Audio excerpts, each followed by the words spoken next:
Welcome back. So we're still with Moses Roper, who's running away as usual, but this time he's adding a new layer as passing as resistant. I'll read it for you. The first night I slept in a barn upon Mr. Crawford's estate, and having overslept myself, was awoke by Mr. Crawford's overseer, upon which I was dreadfully frightened. He asked me what I was doing there. I made no reply to him then, and he, making sure that he had secured a runaway slave, did not press me for an answer. On my way to his house, however, I made up the following story, which I told him in the presence of his wife. I said that I had been bound to a very cruel master when I was a little boy, and that having been treated very badly, I wanted to get home to see my mother.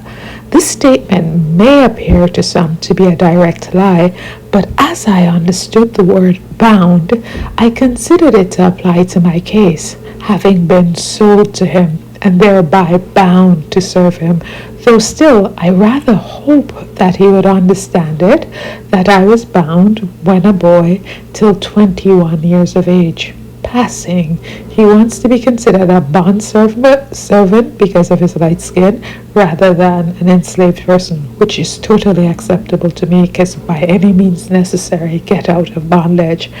Though I was white at the time, meaning light, he would not believe my story, on account of my hair being curly and woolly, which led him to conclude I was possessed of enslaved blood.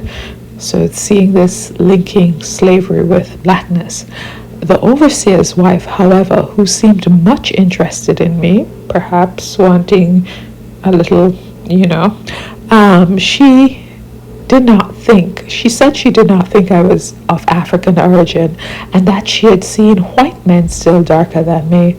Her persuasion prevailed, and after the overseer had given me as much buttermilk as I could drink, and something to eat, which was very acceptable, having had nothing for 2 days, I set off for Charlotte in North Carolina, the largest town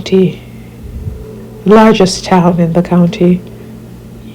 So I'm going to stop there, but again, you see he's able to use his complexion as a way out, and all I'm saying, if you have to, whatever means necessary, you use that.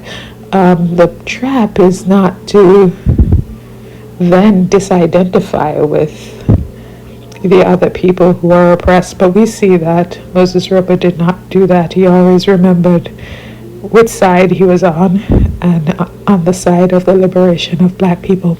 Now tell me